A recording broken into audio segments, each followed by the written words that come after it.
the star, and by the pressure of photons released by fusion. So, in effect, stars are propped up by their own light.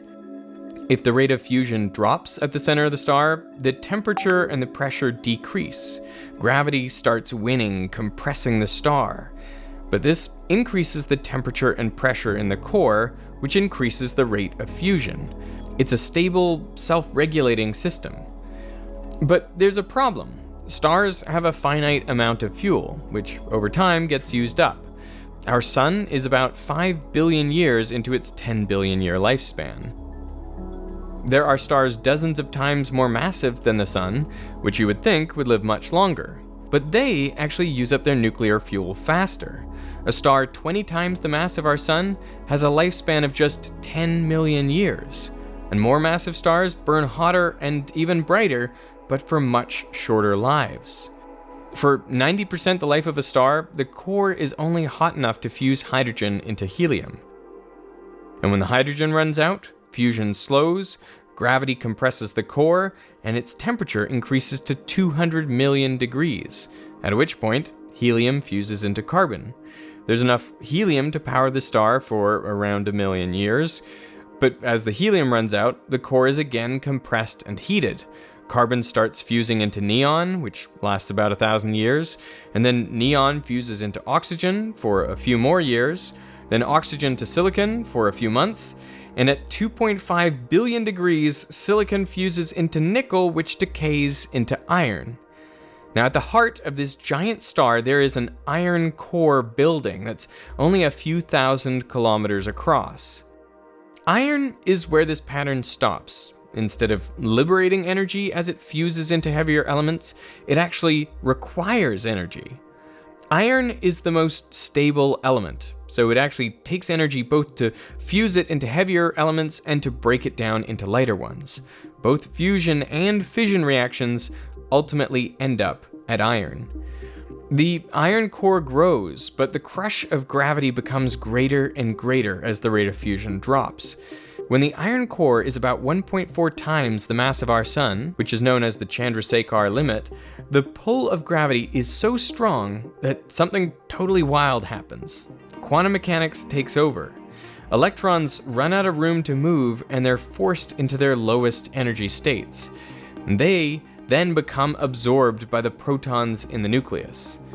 In this process, the protons turn into neutrons and release neutrinos. With the electrons gone, the core collapses, and fast, at about 25% the speed of light.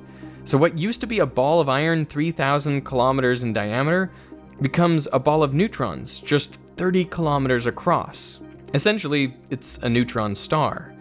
With no outward pressure to hold it up, the rest of the star caves in, also falling at a quarter the speed of light. It hits the neutron star and bounces off, creating a huge pressure wave.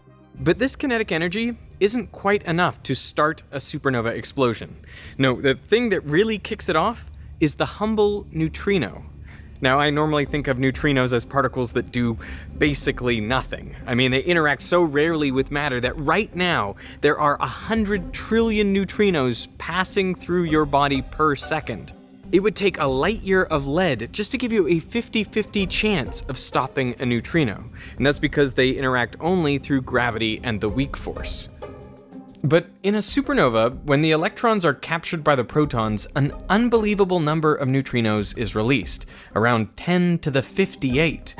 You would think they would just fly off at nearly the speed of light, but the core of a supernova is incredibly dense, about 10 trillion times more dense than lead, and as a result, it traps some of those neutrinos and captures their energy. And this is what makes a star go supernova. A particle that is millions of times less massive than an electron, that barely interacts with anything, is responsible for some of the largest explosions in the universe. In that explosion, only 1/100th of 1% of the energy is released as electromagnetic radiation, the light that we can see. Even then, supernovae have enough energy to outshine a whole galaxy.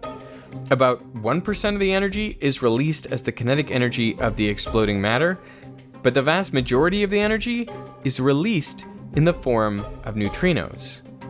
And neutrinos are actually the first signal we detect from supernovae. And that's because after they're generated in the core, they can escape before the shockwave reaches the surface, where the light that we see is generated. So neutrinos can arrive on Earth hours before the photons, giving astronomers a chance to aim their telescopes at the right part of the sky. I actually used to work at a neutrino observatory back in college, and I would work the graveyard shift between midnight and 8 a.m. So if I detected a really big increase in the neutrino flux during my shift, it was my job to call and wake up scientists so they could go look out for a supernova. Now that never actually happened, but we did have some close calls. Now I need to clarify a couple things. First, not all really massive stars explode. As they collapse, some form black holes instead, which means they do not go supernova. And second, there's another way to make a supernova. Sometimes a white dwarf star, which is incredibly dense, pulls matter off a nearby star. And when its mass reaches that Chandrasekhar limit of 1.4 solar masses, the white dwarf collapses, creating a supernova. This is actually the type of supernova that Kepler saw in 1604, a supernova 20,000 light years from Earth. Now, because the shocks are asymmetric, supernova explain neutron stars that can move really fast. There's a neutron star we've observed with a velocity of 1,600 kilometers per second. And we think that was caused by a very asymmetric supernova explosion, sent it shooting off in the other direction. Despite only recently learning about how supernovae work, humans have been observing them for thousands of years. Ancient Indian, Chinese, Arabic, and European astronomers all observed supernovae. But they are quite rare. In a galaxy like our Milky Way, consisting of 100 billion stars, there are only about 1 or 2 supernovae per century. A particularly amazing example is the supernova of 1054, when the light of a supernova 6,500 light years away reached the Earth and was recorded by Chinese astronomers. If we look to where that supernova was recorded, we see the Crab Nebula. It is a giant remnant of radioactive matter left behind by the explosion. In the 1,000 years since the explosion, the remnant has grown to 11 light years in diameter. Supernovas produce a lot of cosmic rays. Cosmic rays are actually particles, mainly protons and helium nuclei, and they travel out at very, very nearly the speed of light. They have a tremendous amount of energy. So, at what distance could a supernova cause problems for life on Earth? ஏங்க இட்லியா தோசையா மேலே கேட்டு சொல்றேன்.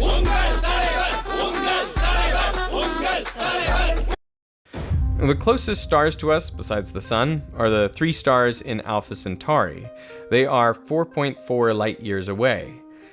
But stars do move around, and on average, a star gets within 1 light year of Earth every 500,000 years. So what would happen if such a star went off?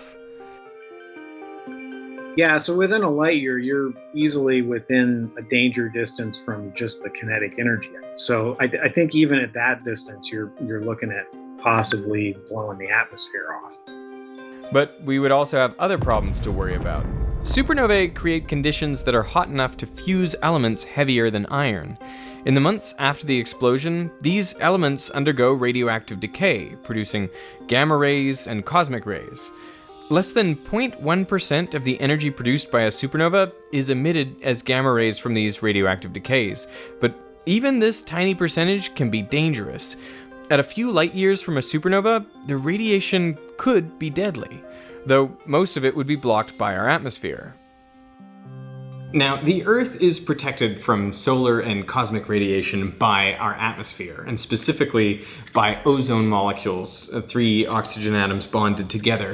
But high-energy cosmic rays from supernovae can come down and break apart nitrogen molecules in the atmosphere. And then these bond with oxygen atoms, which can then break apart ozone. And so we can lose a lot of our ozone if there's too many cosmic rays coming from supernova events, and that can expose us to all kinds of dangerous radiation coming in from space. We actually see an increase in atmospheric NO3 concentrations coinciding with supernova explosions. A supernova within 30 light years is rare, only happening maybe once every 1.5 billion years or so. But a recent article suggests supernovae could be lethal all the way out to 150 light years away, and so those would be much more common. We actually have evidence for a supernova that went off 150 light years from Earth 2.6 million years ago. It would have been seen by our early human ancestors like Australopithecus. And we know this because there are elements present on Earth that could only have been deposited by a recent supernova. In sedimentary rocks at the bottom of the Pacific Ocean, scientists have found traces of iron-60 in a layer that was deposited 2.6 million years ago. Iron-60 is an isotope of iron with 4 more neutrons than the most common type of iron. Iron-60 is really hard to make. Our sun doesn't make it, nor is it produced basically anywhere else in the solar system. Iron-60 is made basically exclusively in supernova explosions.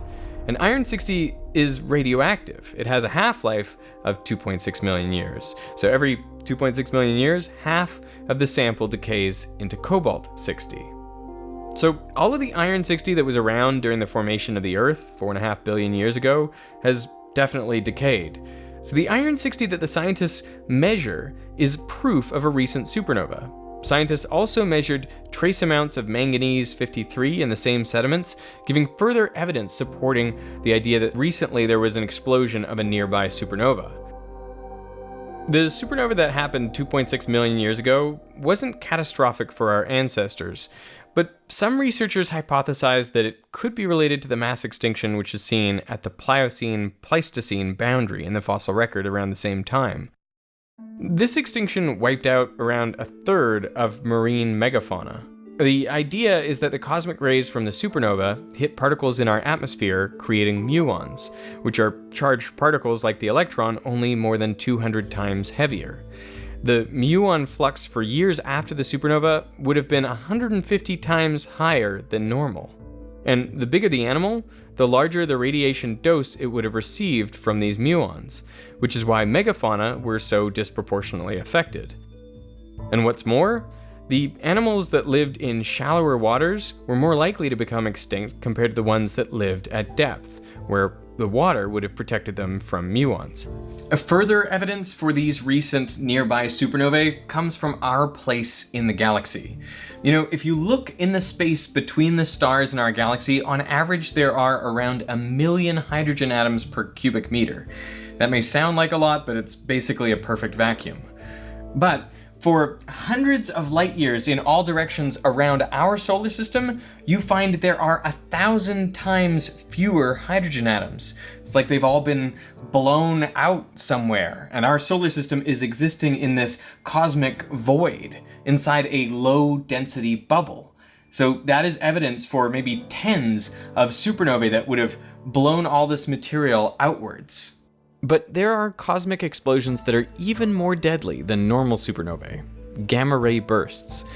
Gamma-ray bursts were discovered by the Vela satellites, which were looking for Soviet nuclear tests. But on the 2nd of July, 1967, the satellites detected a large burst of gamma rays which were coming from space. There are 2 main sources of gamma-ray bursts: mergers of neutron stars and the core collapses of gigantic stars called hypernovae. Hypernovae are caused by stars that are at least 30 solar masses and rapidly spinning. Their collapse leads to an explosion 10 times more powerful than a regular supernova, and it leaves behind a black hole.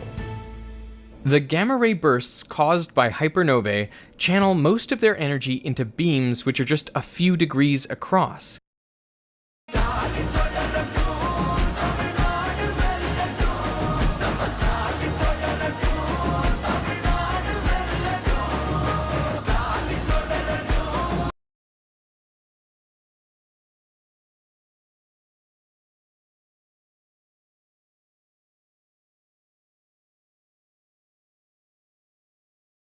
Shopping online feels overwhelming. Every site shows a different price. If there was a gamma ray burst within 6,000 light years, it would decrease the ozone level enough that it could be catastrophic. To put this distance in context, a sphere with a radius of 6,000 light years contains hundreds of millions of stars. On October 9th, 2022, astronomers detected one of the most powerful gamma ray bursts ever measured. It was powerful enough to measurably affect how the ionosphere bounces radio waves. The effect on the ionosphere was around the same as a solar flare. But this gamma ray burst was located in a galaxy 2.5 billion light years away. Astronomers speculate that a gamma ray burst could have caused the late Ordovician mass extinction, which wiped out 85% of marine species 440 million years ago. There is no direct evidence, but gamma ray bursts are common enough that it is estimated that there's been a 50% chance that there was an ozone-removing, extinction-causing GRB in the vicinity of Earth in the last 500 million years. So, if a supernova or a gamma ray burst were to go off near the Earth now, that would be pretty catastrophic. But in an ironic twist, we kind of owe our existence to these sorts of explosions, because 4.6 billion years ago, it was probably the shockwave from a nearby supernova which triggered the collapse of a cloud of gas and dust that gradually coalesced to form our solar system. So the sun, the earth, and all of us wouldn't be here today without the explosions of nearby stars.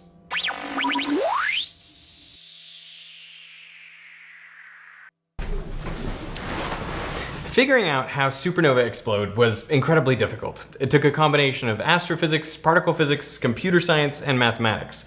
And if you want to develop a better understanding of our universe, then you should check out the sponsor of this video, Brilliant. Just go to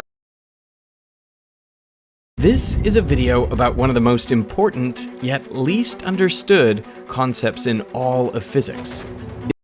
The wheel. The air starts at a temperature. Decades later, German physicist Rudolf Clausius studied up with more energy packets than it started. So why don't we observe this happening around us? Well, watch what happens as we increase the unlikely state, that of it being solved, to a more likely state, a total mess. So if the natural tendency of energy is to spread out and for things to get messier, then how is it possible to have something like air conditioning, where the cold interior of a house gets cooler and the hot exterior gets hotter? Energy is going from cold to hot, decreasing the entropy of the house. Well, this decrease in entropy is only possible by increasing the entropy a greater amount somewhere else. In this case, at a power plant, the concentrated chemical energy in coal is being released, heating up the power plant and its environment, spreading to the turbine, the electric generators, heating the wires all the way to the house, and producing waste heat in the fans and compressor. Whatever decrease in entropy is achieved at the house is more than paid for by an increase in entropy required to make that happen. But if total entropy is constantly increasing, and anything we do only accelerates that increase, then how is there any structure left on Earth? How are there hot parts separate from cold parts? How does life exist? Well, if the Earth were a closed system, the energy would spread out completely, meaning all life would cease, everything would decay and mix, and eventually reach the same temperature. But luckily, Earth is not a closed system, because we have the sun. What the sun really gives us is a steady stream of low entropy, that is, concentrated, bundled up energy. The energy that we get from the sun is more useful than the energy we give back. It's more compact, it's more clumped together.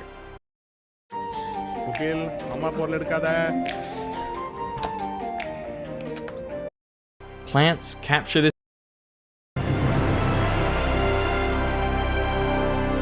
What the sun really gives us is a steady stream of low entropy, that is, concentrated, bundled up energy.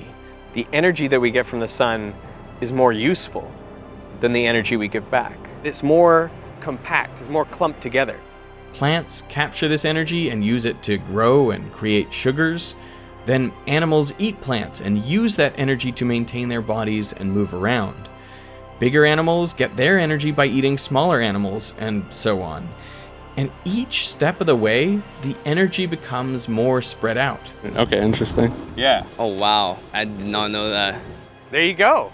Ultimately, all the energy that reaches Earth from the sun is converted into thermal energy, and then it's radiated back into space. But in fact, it's the same amount. I know this isn't... You do know this is... I'm a PhD physicist. Oh, okay. But anyway, I trust you. The increase in entropy can be seen in the relative number of photons arriving at and leaving the Earth. For each photon received from the sun, 20 photons are emitted. And everything that happens on Earth, plants growing, trees falling, herds stampeding, hurricanes and tornadoes, people eating, sleeping, and breathing, all of it happens in the process of converting fewer higher energy photons into 20 times as many lower energy photons. Without a source of concentrated energy and a way to discard the spread out energy, life on Earth would not be possible. It has even been suggested that life itself may be a consequence of the second law of thermodynamics. If the universe tends toward maximum entropy, then life offers a way to accelerate that natural tendency, because life is spectacularly good at converting low entropy into high entropy. For example, the surface layer of seawater produces between 30 to 680% more entropy when cyanobacteria and other organic matter is present than when it's not. Jeremy England takes this one step further. He's proposed that if there is a constant stream of clumped up energy, this could favor structures that dissipate that energy. And over time, this results in better and better energy dissipators, eventually resulting in life. Or, in his own words, you start with a random clump of atoms, and if you shine light on it for long enough, it should not be so surprising that you get a plant. So, life on Earth survives on the low entropy from the sun. But then, where did the sun get its low entropy? The answer is the universe. If we know that the total entropy of the universe is increasing with time, then it was lower entropy yesterday, and even lower entropy the day before that, and so on all the way back to the Big Bang. So right after the Big Bang, that is when the entropy was lowest. This is known as the past hypothesis. It doesn't explain why the entropy was low, just that it must have been that way for the universe to unfold as it has. But the early universe was hot, dense, and almost completely uniform. I mean, everything was mixed and the temperature was basically the same everywhere, varying by at most 0.001%. So how is this low entropy? Well, the thing we've left out is gravity. Gravity tends to clump matter together. So taking gravity into account, having matter all spread out like this would be an extremely unlikely state, and that is why it's low entropy. Over time, as the universe expanded and cooled, matter started to clump together in more dense regions, and in doing so, enormous amounts of potential energy were turned into kinetic energy. And this energy could also be used, like how water flowing downhill can power a turbine. But as bits of matter started hitting each other, some of their kinetic energy was converted into heat, so the amount of useful energy decreased, thereby increasing entropy. Over time, the useful energy was used. In doing so, stars, planets, galaxies, and life were formed, increasing entropy all along. The universe started with around 10 to the 88 Boltzmann constants worth of entropy. Nowadays, all the stars in the observable universe have about 9.5 times 10 to the 80. The interstellar and intergalactic medium combined have almost 10 times more, but still only a fraction of the early universe. A lot more is contained in neutrinos and in photons of the cosmic microwave background. In 1972, Jacob Bekenstein proposed another source of entropy: black holes. He suggested that the entropy of a black hole should be proportional to its surface area. So as a black hole grows, its entropy increases. Famous physicists thought the idea was nonsense, and for good reason. According to classical thermodynamics, if black holes have entropy, then they should also have a temperature. But if they have temperatures, they should emit radiation and not be black after all.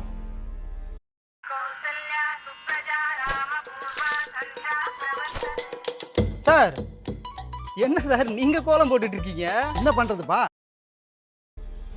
The person who set out to prove Bekenstein wrong was Stephen Hawking. But to his surprise, his results showed that black holes do emit radiation, now known as Hawking radiation, and they do have a temperature. The black hole at the center of the Milky Way has a temperature of about 100 trillionth of a Kelvin, emitting radiation that is far too weak to detect, so still pretty black. But Hawking confirmed that black holes have entropy, and Bekenstein was right. Hawking was able to refine Bekenstein's proposal and determine just how much entropy they have. The supermassive black hole at the center of the Milky Way has about 10 to the 91 Boltzmann constants of entropy. That is 1,000 times as much as the early observable universe, and 10 times more than all the other particles combined. And that is just one black hole. All black holes together account for 3 times 10 to the 104 Boltzmann constants worth of entropy. So almost all the entropy of the universe is tied up in black holes. That means the early universe only had about 0.000000000003% of the entropy it has now. So the entropy was low, and everything that happens in the universe, like planetary systems forming, galaxies merging, asteroids crashing, stars dying, to life itself flourishing, all of that can happen because the entropy of the universe was low and it has been increasing. And it all happens only in one direction. We never see an asteroid uncrash or a planetary system unmix into the cloud of dust and gas that made it up. There is a clear difference between going to the past and the future, and that difference comes from entropy. The fact that we are going from unlikely to more likely states is why there is an arrow of time. This is expected to continue until, eventually, the energy gets spread out so completely that nothing interesting will ever happen again. This is the heat death of the universe. In the distant future, more than 10 to the 100 years from now, after the last black hole has evaporated, the universe will be in its most probable state. Now, even on large scales, you would not be able to tell the difference between time moving forwards or backwards, and the arrow of time itself would disappear. So it sounds like entropy is this awful thing that leads us inevitably towards the dullest outcome imaginable. But just because maximum entropy has low complexity does not mean that low entropy has maximum complexity. It's actually more like this tea and milk. I mean, holding it like this is not very interesting. But as I pour the milk in, the two start to mix, and these beautiful patterns emerge. They arise in an instant, and before you know it, they're gone, back to being featureless. Both low and high entropy are low in complexity. It's in the middle where complex structures appear and thrive. And since that's where we find ourselves, let's make use of the low entropy we've got while we can.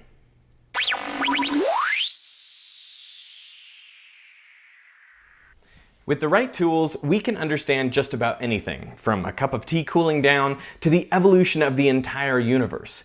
And if you're looking for a free and easy way to add powerful tools to your arsenal, then you should check out this video's sponsor, Brilliant.org. With Brilliant, you can master key concepts in everything from math and data science to programming and physics. All you need to do is set your goal, and Brilliant will design the perfect learning path for you, equipping you with all the tools you need to reach it. Want to Learn how to think like a programmer? Then Brilliant's latest course, Thinking in Code, is a fast and easy way to get there. Using an intuitive drag-and-drop editor, it teaches you what you really need to know, including essential concepts like nesting and conditionals. You can start by jumping right in to program a robot, and then learn how to apply your new tools to your everyday life, like automating reminders on your phone or building a bot that filters your matches on a dating app. What I love about Brilliant is that they connect what you learn to real-world examples. And because each lesson is hands-on, you'll build real intuition, so you can put what you've learned to good use. To try everything Brilliant has to offer free for a full 30 days, visit brilliant.org/Veritasium. I will put that link down in the description. And through that link, the first 200 of you to sign up will get 20% off Brilliant's annual premium subscription. So I want to thank Brilliant for sponsoring this video, and I want to thank you for watching.